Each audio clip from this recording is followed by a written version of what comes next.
ustedes. En ese momento inicio la grabación de la clase.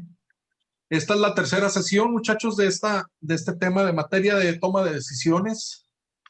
Todos los ingenieros industriales o en cualquier profesión estamos inmersos en las decisiones, en las organizaciones.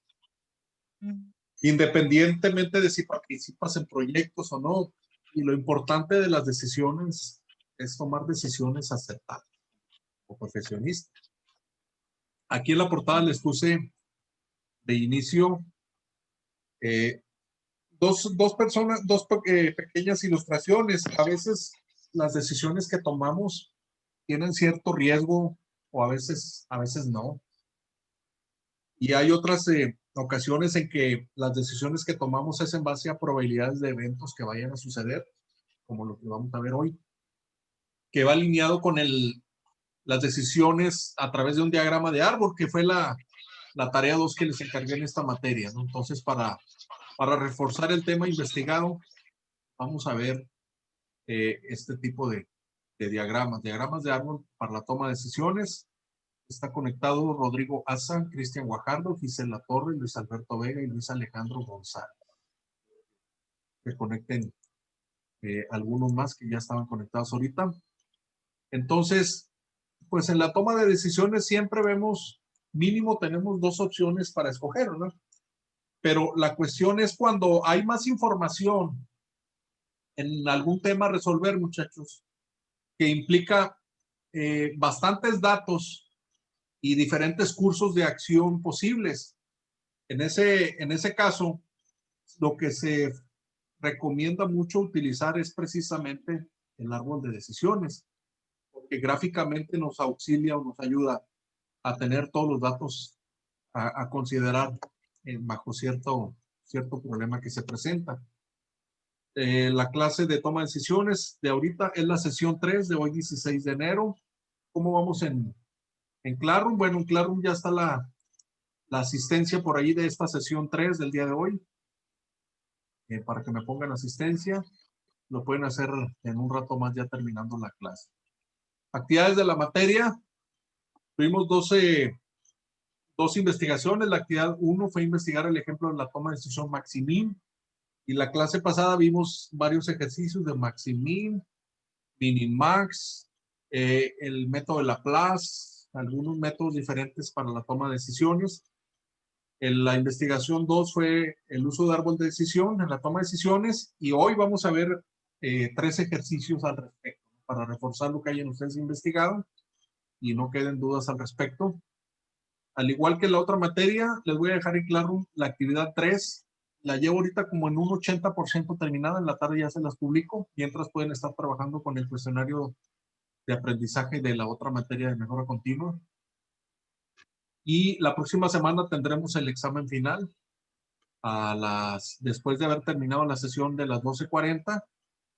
Van a tener en claro ya el cuestionario de examen final. Básicamente es lo que hemos estado aprendiendo en clase. Y bueno, ya lo que está en verde abajo, la asistencia de las sesiones 1 y 2 ya las presentaron. Y ahorita ya está abierta la sesión 3, la asistencia. Ok, dentro de la unidad 2, que es el análisis de decisiones, vamos a ver el concepto de valor esperado. Vamos a ver cómo se desarrolla un árbol de decisión a partir de un postulado de ciertos datos que se presenten en unos ejemplos. Traté de escoger ejemplos similares a los que se presentan en la industria. ¿Okay? Tal vez con otros nombres o con otro tipo pero datos similares. ¿Okay? Vamos a ver cómo se hace el análisis y cómo se toma la decisión en un árbol y cómo se revisan las probabilidades de los eventos. Aquí les puse la parte o dos pequeños ejemplos de lo que son árboles de decisión, ¿verdad? Para ir entrando en el tema, y es uno alguien más. Y bueno, por ejemplo, aquí viene el diagrama de árbol de la parte superior. Cuando tú te vas a transportar a tu trabajo, pues puedes hacerlo de dos maneras, en el transporte público o el que proporciona la empresa, o en el transporte privado. Entonces, ahí vienen dos decisiones que tú puedes considerar, y lo puedes planear incluso desde el inicio de semana. Si te transportas de manera privada, puedes tener dos opciones, el automóvil o la motocicleta, como quienes. Tú, Cristian, es el que tiene moto, ¿verdad? Sí, pero ya la vendí. Ah, ya la vendiste. No, pues por experiencia te digo que los que tienen moto vuelven a tener. Entonces, no se quedan a Y gusto. mejores. Ándale, van mejorando, obviamente. Ojalá hice tu caso. Y bueno, en el transporte público tienes varias opciones. En taxis, a través del famoso Uber. Aquí en Nuevo Laredo está el Didi de moda. En autobús común, que es el autobús del municipio, de la ciudad. En autobús diferencial, pues el que te proporciona la compañía. O hay una tercera opción que es de otro modo, a pie. Por ejemplo, la clase pasada creo que mencionaban algunos de ustedes que iban a pie ahí al trabajo, les queda relativamente cerca. Entonces, cuando hay diferentes cursos de acción, el diagrama de árbol para la toma de decisiones es muy importante, muy bueno, porque de manera visual podemos interpretar más rápido las cosas para tomar una decisión. Debajo viene otro ejemplo. Cuando alguien tiene P diabético, o tienes dos opciones, o te curas, sobre todo si estás a tiempo, aplicando antibióticos o diferentes medicamentos, o viene la amputación. Si es por antibióticos, pues puedes decidirte por la curación o por la no curación, y cuando es no curación, pues probablemente te va a llevar a la muerte o te va a la amputación. Hay ciertas probabilidades en esos eventos, ¿no? Entonces, los diagramas de árbol se utilizan en ingeniería industrial, en administración, en la parte médica. Todo profesionista puede usar diagramas de árbol para la toma de decisiones. Hay un inconveniente, sí es importante mencionarlo, ¿verdad? No, tampoco son cosas o los diagramas de árbol que tengan puras ventajas, también tienen una desventaja. El elaborar, muchachos, un árbol de decisión, pues lleva su tiempo, ¿no? Lleva su análisis, y se lleva a cabo en las organizaciones donde hay ese tipo de tiempo, ¿no? Imagínate un médico que tú vas a la consulta y para ver qué curso de acción va a decidir, qué te va a dar o qué te va a diagnosticar, pues no se va a poner a hacer un árbol de decisión allí, ¿verdad? Hay médicos que me ha tocado, fíjense, dos especialistas que utilizan una app. No sé si ellos la desarrollaron o alguien se les desarrolló, pero accesan la app y empiezan a hacerte preguntas y le van poniendo lo que les contestas, como que les arroja allí qué es lo que te van a recetar. Eso, muchachos, eso sería algo ideal para un ingeniero industrial, hacer una app que te ayude a tomar decisiones en base a preguntas. Me sorprendió mucho, eso lo vi con un dermatólogo con el que fui el año pasado. Me empezó a hacer preguntas. De hecho, pues yo soy muy curioso, ¿no? Le pregunté, oiga, doctor, ¿le puedo hacer una pregunta? Sí, dígame. Este, yo sabía que no me iba a escapar porque él me conoce ya de años, he ido con él. Y antes no hacía eso. Dice, sabía que como todo ingeniero curioso no se iba a quedar con la duda, es de la app, ¿verdad? Lo que estoy haciendo. Dije, sí. Dice, mire, ingeniero, lo que pasa es que hay que saber aprovechar la tecnología. Esa se la proporcionó. Ya ven que en los consultorios a veces van los que pertenecen a las, ¿cómo le llaman? A las, a las farmacias o a los laboratorios que hacen medicamentos. Que hay un laboratorio que le facilitó esa aplicación. Entonces, en base a lo que le respondí, pues ahí le salió un medicamento y lo que tenía que hacer. Son árboles de decisión. Entonces, ¿qué es un árbol de decisión? Dice, bueno, aquí se usan cuando se dan situaciones donde se debe optimizar una serie de decisiones que llevan una secuencia y se deciden en momentos distintos. Ejemplos donde se pueden utilizar para determinar el tamaño de una planta, por ejemplo, si conviene hacer una planta grande, pequeña o mediana. Se puede usar para la estrategia de lanzamiento para un nuevo producto, cómo lanzarlo, si hay diferentes opciones, por ejemplo, de hacer mercadotecnia por radio, por televisión, por la prensa escrita, qué sé yo, si hay diferentes posibles resultados si se hace por un método o por otro, sobre todo.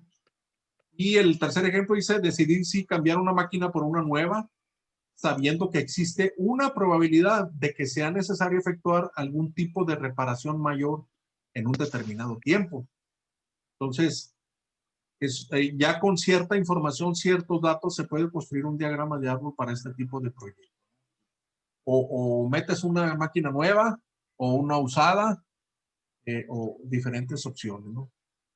Ahora, los diagramas tienen cierta simbología. Normalmente hay líneas, hay un cuadro y hay círculos y tienen su nombre. Ahorita lo vamos a ver. Entonces, ejemplos de la vida cotidiana. Suponga, dice que el estado del tiempo es variable y puede que llueva o no. Usted tiene que tomar la decisión de llevar paraguas o no. Los conservadores, ¿qué harían, muchachos? ¿Llevas paraguas o no llevas paraguas? Conservadoramente. Llevar.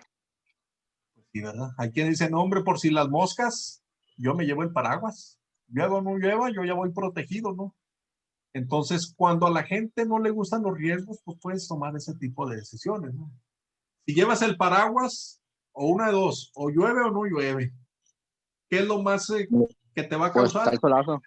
Mande, o está el solazo, ¿verdad? A lo mejor no llovió, pero salió un solazo que no estaba pronosticado y ya te sirvió el paraguas. Dale, muy bien, muy buen comentario. Y si no llevas el paraguas, pues te vas a arriesgar, porque puede llover o puede llegar el solazo. Entonces, los cuadros en los diagramas se llaman nodos de decisión. Tu decisión en este caso puede ser o llevas o no llevas el paraguas. Y ya los círculos son nodos de probabilidad. Es probable que llueva, es probable que no llueva. Hay lugares donde llueve mucho, ¿no? Y siempre se recomienda llevar el paraguas. Les comentaba hace rato en la otra materia. Cuando vas a Japón, siempre llévate el paraguas, porque como es una isla, en muchos lugares, es increíble en Japón, vas de una ciudad a otra, y en una ciudad está haciendo calor, y no llegas a la otra ciudad en 2 horas, y está haciendo frío. Pero porque hay muchos climas variantes en Japón. En 2 horas significa que recorres como 600 kilómetros, ¿no? En Japón. Te subes en el tren bala que va a 380 por hora. No, pues en 2 horas recorres 700 kilómetros, 750, de aquí a casi a la Ciudad de México, ¿no? Entonces, en esas 2 horas cambia muy rápido las cosas en Japón. Entonces, por eso siempre cuando vas, tienes que llevarte tu paraguas para donde quiera que vayas. Hay una ventaja muy grande, fíjense, bueno, una vivencia que me tocó. En los metros, en las estaciones del tren bala de Japón, hay paraguas. Y la gente que creen no se los roba. Te subes en una estación, por ejemplo, en Tokio, agarras tu paraguas, eh, y andas en la ciudad, y luego ya cuando si te vas a mover de ciudad, antes de subirte al tren, dejas el paraguas. Ahorita eso que está comentando, yo vi un video en Facebook, era una persona que era como inversionista, hablaba sobre que en Japón le tocó ver un accidente de una camioneta de valores. Él comparaba estas dos partes entre México y Japón. Una camioneta de valores chocó y el dinero se empezó a tirar. Entonces, lo que le sorprendió fue de que todo el dinero que se tiró, la gente empezó a agarrarlo, pero lo regresaba al camión. Y por esta parte, ¿qué hubiera pasado si aquí en México una camioneta de valores choca y tira ese dinero? La gente No, se lo va a quedar, no lo regresa. Entonces comparaba esas dos partes y dije, ¿qué diferencia hay? Demasiada. es una gran diferencia, es cuestión de cultura realmente. A mí me tocó ver, sin que nadie me lo contara, ese tipo de cuestiones, ¿verdad? El paraguas no se lo roban. Tokio es de las ciudades más grandes del mundo, igual que la Ciudad de México se equipara mucho en cantidad de habitantes. Fíjense que allá hay castigos muy grandes para los que roban, para los que matan y asesinan, casi es pena de muerte. Pero un simple robo de un artículo, como este caso, un paraguas, son penas muy grandes, de cárcel, de años. Entonces, la gente no roba, pues porque los castigos son muy grandes, pero más que nada por su cultura, los valores que ya te inculcan desde pequeño. Me tocó ver, te subes allá se utiliza mucho que vas a viajar de una ciudad a otra Y imagínate que de tu casa a la estación del tren, que vas a tomar el tren bala, son 10 cuadras. Para que no se te haga tarde, pues en vez de irte caminando las 10 cuadras, agarras tu bici o tu moto y te vas allá a la estación del tren. Afuera, ahí está muy padre las instalaciones porque hay mucho donde pongas mucho espacio para poner tu motocicleta o tu bicicleta. Y la dejas ahí. Ninguna bicicleta o motocicleta usa candado, muchachos. Ahí la dejas, nadie se las lleva. Es más, en las bicicletas se utiliza mucho la canastita en Japón. Y ahí en la canastita tienen su paraguas o el periódico o una bolsa con cuestiones personales, qué sé yo. Y ahí están. Nadie te esculca, nadie se roba nada. Es increíble. Son vivencias muy ilustrativas, que te dejan mucho culturalmente hablando. Ojalá si fuera acá. Como dices, pues, si se cae aquí se utiliza, ¿no? Que se voltea un camión en carretera de cervezas y todo el mundo agarra cervezas, ¿no? Agarra lo que, Ya sé. tristemente. Bueno, entonces ahí vimos algunos elementos de los diagramas de árbol, ¿no? Para la toma de decisiones, los cuadros son nodos de decisión y los círculos son nodos de probabilidad de los posibles eventos que pueden suceder. Ahí viene un caso de la presión arterial. Entonces, en la parte inferior dice el uso de árbol de decisión. Dice, los árboles de decisión se usan en los sistemas expertos. Un sistema experto es algo como lo que les decía, muchachos, un sistema computarizado de alguna manera que te ayuda a tomar la decisión. Dice, porque son más precisos que el hombre para poder desarrollar un diagnóstico con respecto a algo. Entonces, si ya hay ciertas probabilidades de que sucedan las cosas bajo ciertos eventos, se puede alimentar un sistema experto y ya que te arroje una decisión, ¿no? Dice, ya que el hombre puede dejar pasar sin querer un detalle, en cambio la máquina, mediante un sistema experto como un árbol de decisión, puede dar un resultado exacto. ¿Okay? Una deficiencia de esto es que puede llegar a ser más lento.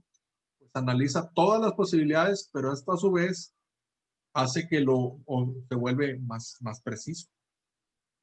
Entonces, se usa mucho a nivel de sistemas, ¿no? Para generar lo que le llaman sistemas expertos. Muy bien. Y bueno, aquí vienen los componentes. Árbol de decisión, dice, bien, hay puntos de decisión, hay eventos, hay probabilidades y hay resultados. Entonces, el nodo de decisión es un cuadro, ya a partir de ahí vienen los eventos que pueden suceder, que son, en este caso, por ejemplo, ahí le vamos al lado derecho, la alternativa 1, alternativa 2, hasta N alternativas, ¿no? Normalmente no son más de 4 o 5 alternativas las que se analizan. ¿Okay? Entonces, esos son los nodos o puntos de decisión, son cuadros. Un nodo de decisión dice, varias alternativas parten de él, cada una tiene un valor esperado o una rama de árbol, como decíamos, alternativa 1, alternativa 2 y alternativa M. Y después de cada uno de ellos hay un valor esperado. ¿Okay? Por eso, si escojo la alternativa 1, pues se va a tener un valor esperado 1, una alternativa 2, un valor esperado 2 y así sucesivamente. Y también existen los nodos de los eventos, que son círculos. Son varias situaciones sobre las que no tenemos control y pueden ocurrir. Un evento 1, un evento 2, a la N, ¿no? Ahorita vamos a ver los ejercicios. Y ya bueno, cada evento que sucede, que es probable que suceda, tiene una probabilidad asignada, ¿no? Probabilidad 1, probabilidad 2, hasta la probabilidad N. Es probable que suceda uno u otro. Aquí lo importante es que esas probabilidades, se acordarán ahí de probabilidad y estadística de materias al inicio de la carrera, la suma de las probabilidades tiene que dar el valor del 1 o el 100%. Hay que tener cuidado con eso cuando hagamos un análisis, ¿no? Tiene que ser un 100% la suma de probabilidades o la unidad. Dice, bueno, cada evento tiene un resultado asociado a él. Resultado 1, resultado 2, resultado N. Para muestra, pues vamos a ver ahorita 3 ejemplitos. Dice, bueno, el árbol se construye partiendo de un nodo de alternativas. que son la decisión o el cuadrito, en el extremo izquierdo, donde se ponen el primer nivel de decisión en el tiempo. Entonces, el primer momento de decisión es el cuadro. ¿Ok? Y de ahí surgen alternativa 1, alternativa 2 o las número que sea, ¿no? Se siguen poniendo nodos de eventos, que son los círculos. Perdón. Dice, o de alternativas para momentos siguientes hacia la derecha, ¿no? Entonces pongo mis círculos y ahí vienen los eventos de cada uno. Evento 1, evento 2, evento 3. Y cada uno de esos eventos tiene una probabilidad. Recordando que esas probabilidades para cada nodo tiene que dar la unidad o el 100%, hablando de porcentaje. Puede ser que allí lo que acabo de sombrear en amarillo, hasta ahí se acabe mi diagrama de decisión. Pero hay casos donde cada evento o algunos eventos vuelven a generar nodos de decisión. Entonces se van haciendo árboles ya más complicados. Entonces, partimos nuevamente de izquierda a derecha. Ya cuando vayamos a tomar la decisión en base a números, a datos, la decisión nos vamos a ir ahora de derecha a izquierda. Ahorita lo vamos a ver en los 3 ejemplitos. Ejemplo 1. Fíjense, una empresa compra materia prima a 2 proveedores. Estos son A y B, cuya calidad se muestra en la tabla siguiente. ¿Okay? La calidad, por ejemplo, del proveedor A puede generar defectos y también la del proveedor B puede generar defectos. ¿Por qué? Porque la materia prima no viene al 100% con calidad. Entonces, fíjense cómo esta tabla nos dice aquí lo siguiente. Puede haber piezas defectuosas al 1% de la cantidad total de piezas, al 2 o al 3%. Y aquí viene la probabilidad de que suceda. Por ejemplo, para el 1% de defectos, el proveedor A tiene el 80% de probabilidades de que suceda. El 2% tiene el 10% de probabilidades de que suceda y el otro 10% es para un 3% de defectos. Si se fijan, ¿cuánto suma eso? 0.8, 1 y 1. Suman la unidad. Esa probabilidad me tiene que dar el 100%.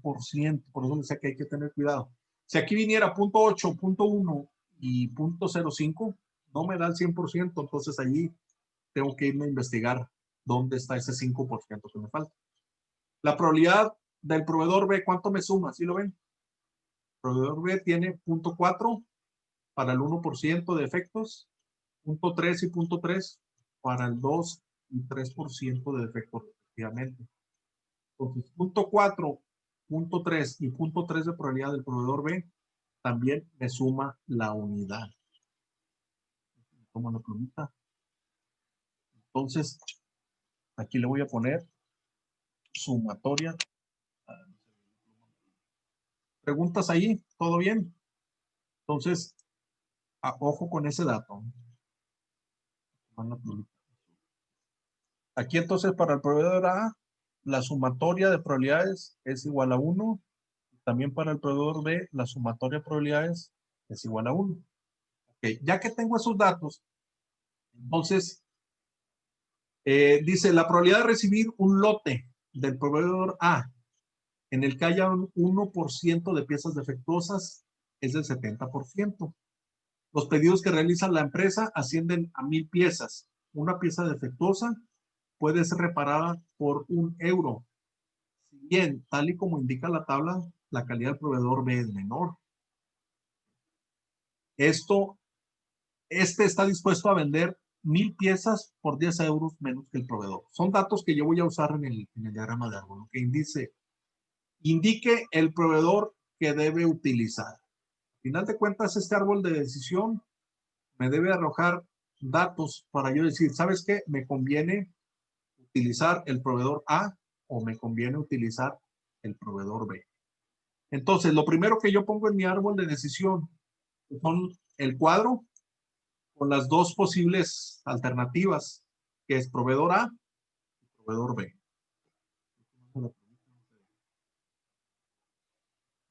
Ahí le voy.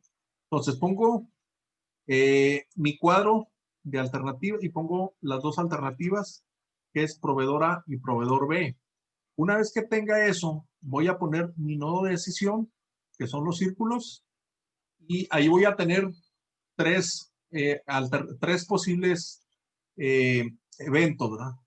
Que tenga el 1% de efectos, que tenga el 2% de efectos, y que tenga el 3% de defectos.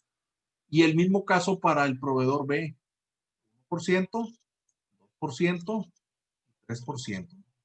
Y luego ahí voy a reflejar en cada rama la probabilidad que tiene cada evento.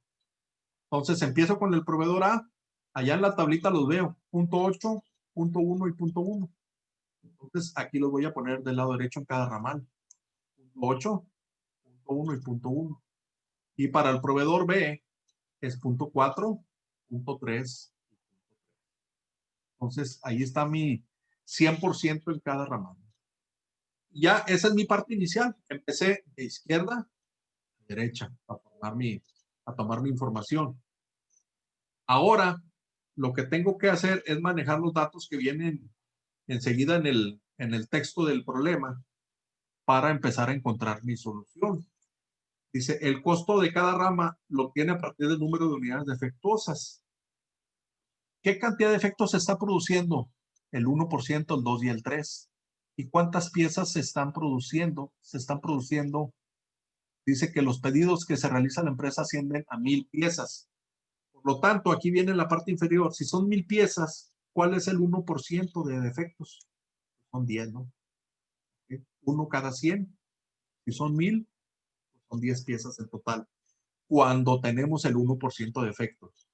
Cuando tenemos el 2% de defectos, pues son 20 piezas. Dos cada 100. Entonces, al tener 1000, pues son 20. Y con el 3% viene la parte inferior. Son 1000 piezas por el 3%, pues son 3 piezas, ¿no? 3 cada 100, al tener 1000, son 30. Entonces, esos datos me van a servir para completar la parte final de mi diagrama. Ahí lo acabo de poner en el lado derecho. Voy a tomar la plumita de color verde. Entonces, fíjense, voy a empezar por el proveedor B, a poner esa información. Ahorita les explico por qué el proveedor B. Dice que para el 1% son 10 piezas. Entonces, acá le voy a poner 10 euros en el 1%. ¿Por qué 10 euros? Porque son 10 piezas, pero cada pieza defectuosa me cuesta 1 euro retrabajarla. ¿Okay? Entonces, esas 10 piezas las multiplico por 1 euro cada pieza, me da 10 euros, o dólares, o pesos, lo que quieran. Aquí el ejercicio habla de euros. Y luego, 20 piezas, ¿cuánto me va a costar retrabajarlas? 20 euros. ¿Okay? Que corresponden al 2%. Y 30 piezas, pues me cuesta 30 euros retrabajarlas, que significa un 3% de efectos. ¿Por qué para el proveedor A cuesta diferente el retrabajo? Voy a sombrear en azul, en el lado izquierdo, donde me dice, dice que me cuesta, dice, está dispuesto a vender 1000 piezas por 10 euros menos que el proveedor. El costo, los pedidos que realiza son de 1000 piezas. Una pieza defectuosa puede ser reparada por 1 euro. Si bien, tal como se indica en la tabla del proveedor B, es menor. Este está dispuesto a vender 1000 piezas por 10 euros menos. Aquí está. 10 euros menos que el proveedor A. ¿Okay? Entonces, el proveedor A van a ser 10 euros más que el proveedor B. Entonces, aquí en vez de 10, para el proveedor A sube a 20. En el primer caso, del 1%. En el 3%, 2% sube de 20 a 30. Y en el 3% sube de 30 a 40. Y ya tengo yo mis datos suficientes para empezar a tomar la decisión. ¿Ok? ¿Qué es lo que hago ahora? Fíjense, voy a tomar una naranja.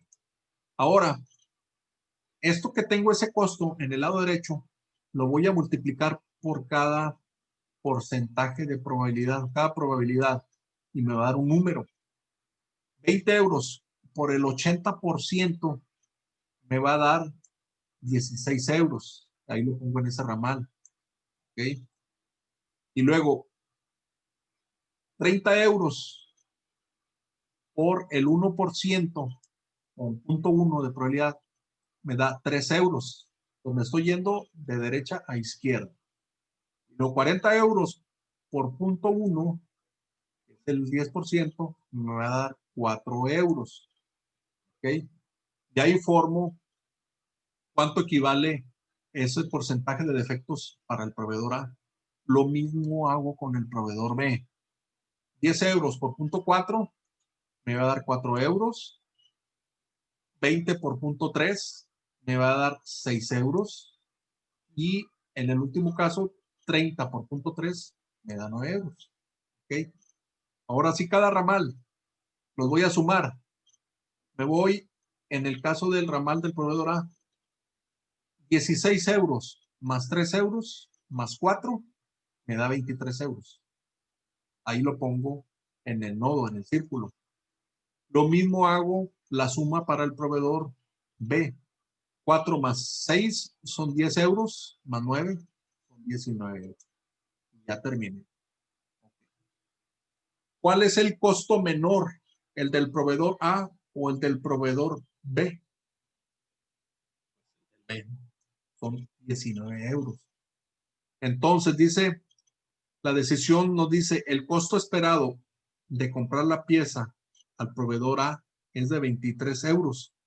Mientras, según se ha calculado en el paso anterior, mientras que el comprar la pieza al proveedor B es de 19 euros, por lo que se deberá de comprar la pieza al proveedor B, dado que el costo es menor. Entonces, son datos, muchachos, y es en base a probabilidades. Definitivamente, el 19 está muy cerca del 23, ¿no? Pero fíjense cómo, a pesar de que las probabilidades están muy altas, en el caso del proveedor A, el 80% para el 1% de efectos, pues lo que menos cuesta es seleccionar al proveedor B. Así funciona el árbol de decisiones. Lo empezamos a formar de izquierda a derecha y luego ya hacemos los cálculos de derecha a izquierda y el valor más óptimo es el que nos va a llevar a la decisión. ¿Okay? ¿Dudas aquí? No, profe.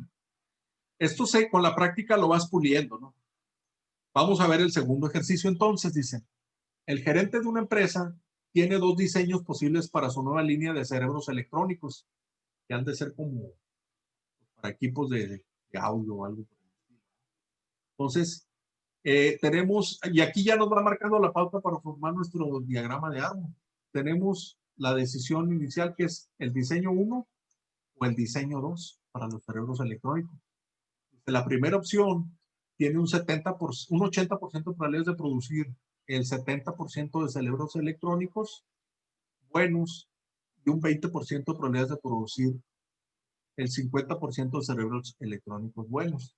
Entonces tenemos 70% de buenos y 50% de buenos con la probabilidad de 0.8 y 0.2. ¿Cuánto suman el 0.8 y el 0.2 en ese diseño 1? Acuérdense, tiene que sumar 1. Y ahí está, 0.8 y 0.2 es 1.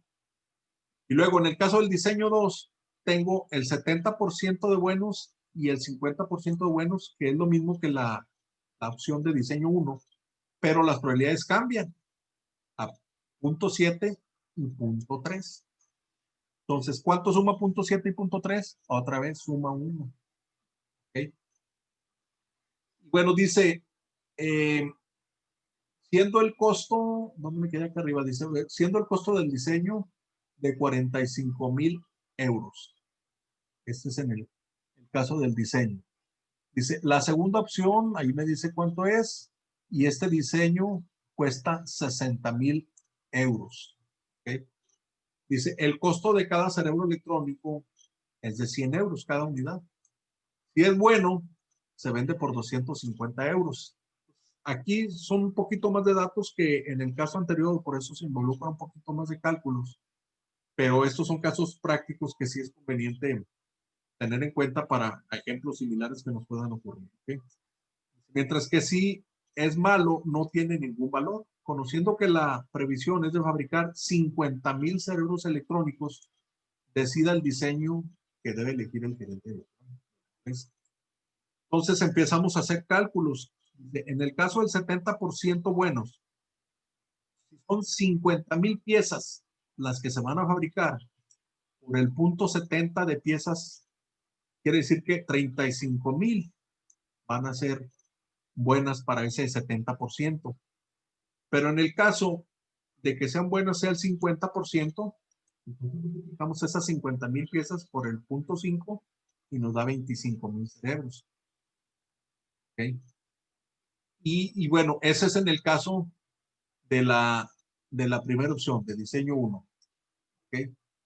Entonces, eso es en el caso. Ahora, calculamos ahora los ingresos. Si vendemos esos cerebros que acabamos de calcular, 35,000 y 25,000, por 250 euros cada uno, pues los ingresos van a ser de, ¿qué son? 8,750,000 uno para el 70% y 625,000 para el 50%.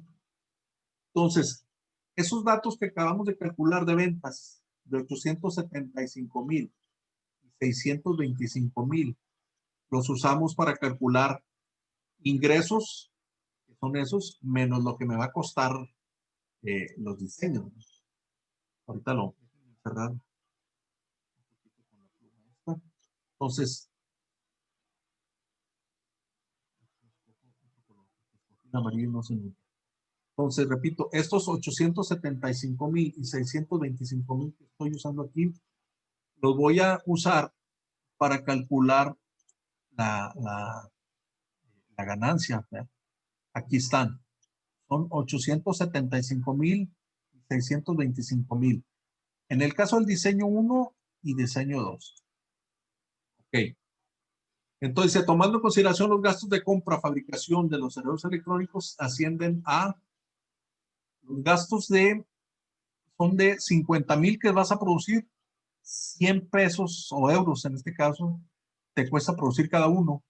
Entonces son 5 millones el producirlos.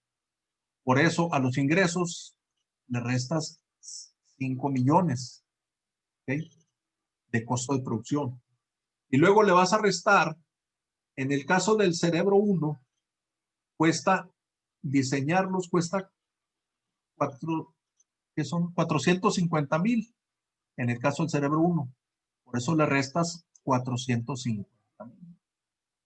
Entonces ahí te va a dar ya el número de la ganancia neta para el diseño 1. En el 70% le vas a ganar, que son 3,300,000 euros. Y para el 50% le ganas 8 millones. En el caso del diseño 2, ¿qué se le resta? En vez de restarle 45,000, se le resta 60,000 euros, que es lo que nos cuesta hacer el diseño 2. Por eso aquí viene 60,000. Entonces, por eso nos da 3,015,000 en el caso del diseño 2, 70%, y diseño 2, 50%, nos da 6,500,000. Y esos, muchachos, son los resultados de las 4 eventos posibles. Los ponemos en el lado derecho de mi diagrama de decisión. Acá lo estoy poniendo con flechas en la parte de abajo. 3,300,000, 8 millones, 3,150,000 y 6,500,000 que corresponden a estos dos. ¿Ok? Entonces, ahora sí recuerdan, me vengo de izquierda a derecha haciendo mis cálculos. Multiplico 3,300,000 por 0.8.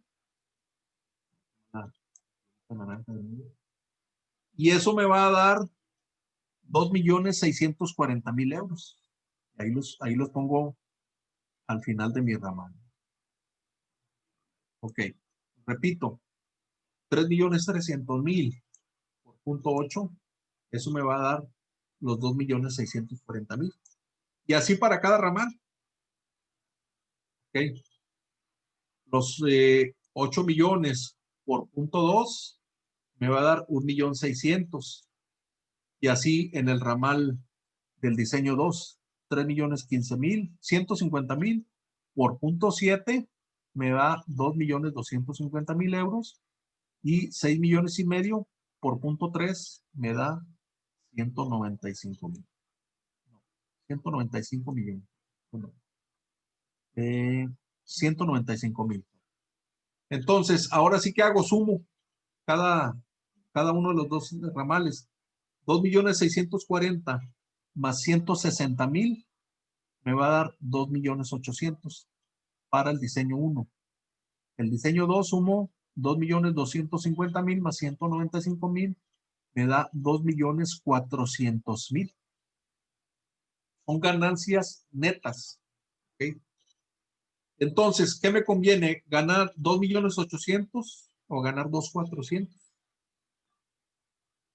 Realmente la mayor es la ganancia neta al vender esos cerebros. Entonces, por eso la decisión en este caso son los 2.800.000, que es el diseño 1.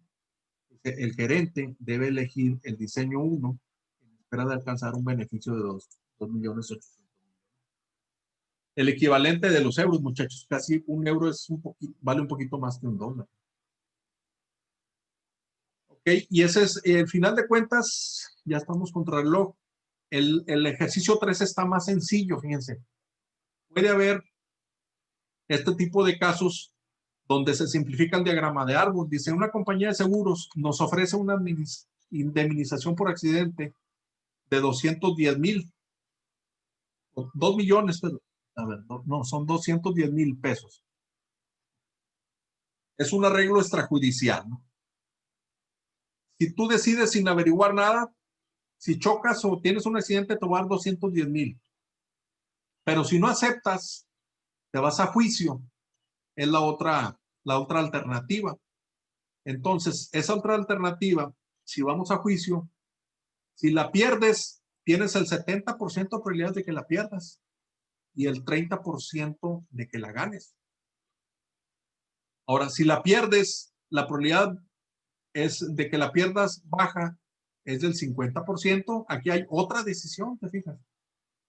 El 30% es media y el alta de que sea el 20% de que la pierda. Entonces, en el primer ramal, la sumatoria 70 y 30 nos da el 100%, ¿se fijan? Ya en el segundo ramal, 50, 30 y 20% es otra vez el 100%.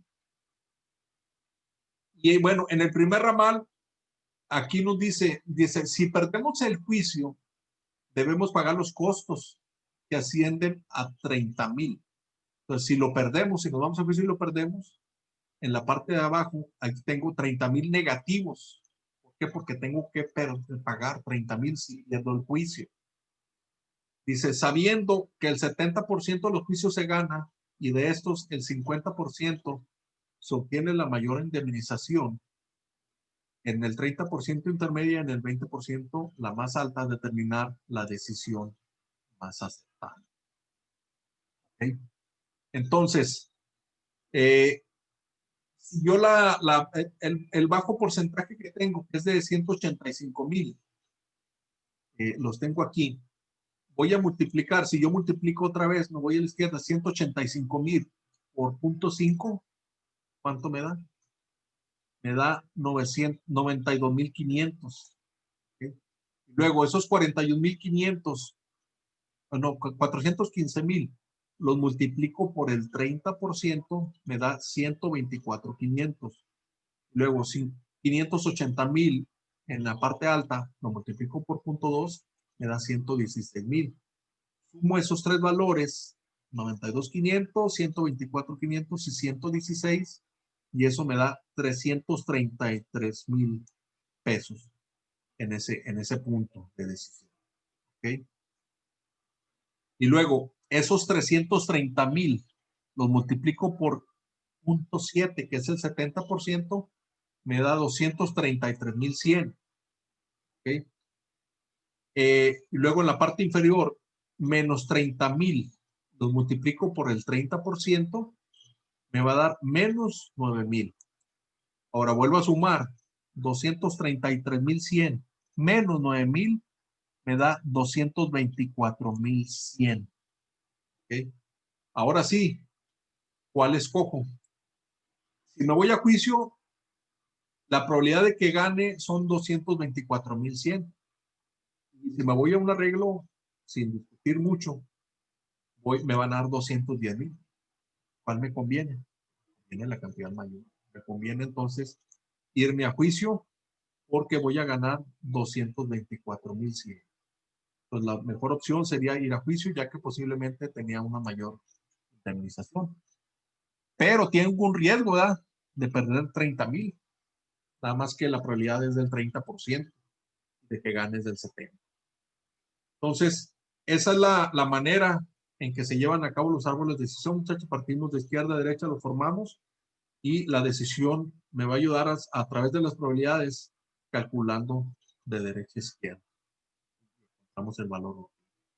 Si es costo o ganancia, como en este caso y el anterior, es el valor mayor. Si es pérdidas, pues es el valor menor. Y estos son los árboles de decisión. ¿Cómo la ven, jóvenes? ¿Preguntas? ¿Coincidió con algún ejemplo de la tarea en alguno de ustedes? A lo mejor pusieron algún ejemplo similar. Y bueno, pues la próxima clase vamos a ver otros ejemplos de toma de decisiones diferentes. Vamos a ver lo que es la técnica, una técnica numérica diferente, ¿no? Les recuerdo que, bueno, en este momento ya quedó la asistencia para la clase, y ya un poquito más tarde va a estar el cuestionario, la actividad 3 de esta materia publicado por. ¿Preguntas, jóvenes? ¿Todo bien? Todo bien. Todo bien, manda 100. Por Sí, ahí todo el bien. número del radio de aquí. Pues bueno, jóvenes, déjenme nada más tomo la pantalla. Entonces tuvimos una asistencia final de 7. Ahí veo a Rodrigo. Cristian, descubran sus cámaras si tienen. Luis Alejandro, Gisela Torres, Luis Alberto Vega, Jorge Ortega y Jesús Alexis. Cristian, no tienen cámara, bueno, pues. Listo, jóvenes.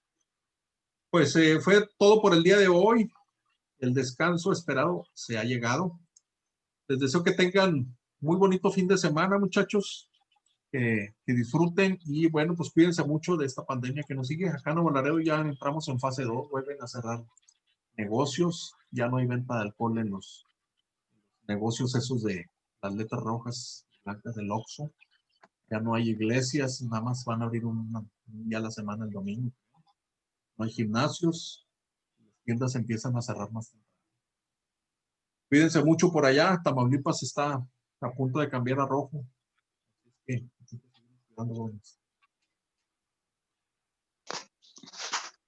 Bueno, si no hay nada más, les pido a ustedes, les deseo bonito fin de semana. Cuídense mucho, jóvenes. Igualmente, profe. Dale, hasta luego, muchas Hasta gracias. luego. Hasta luego. En este momento dejo de grabar la clase.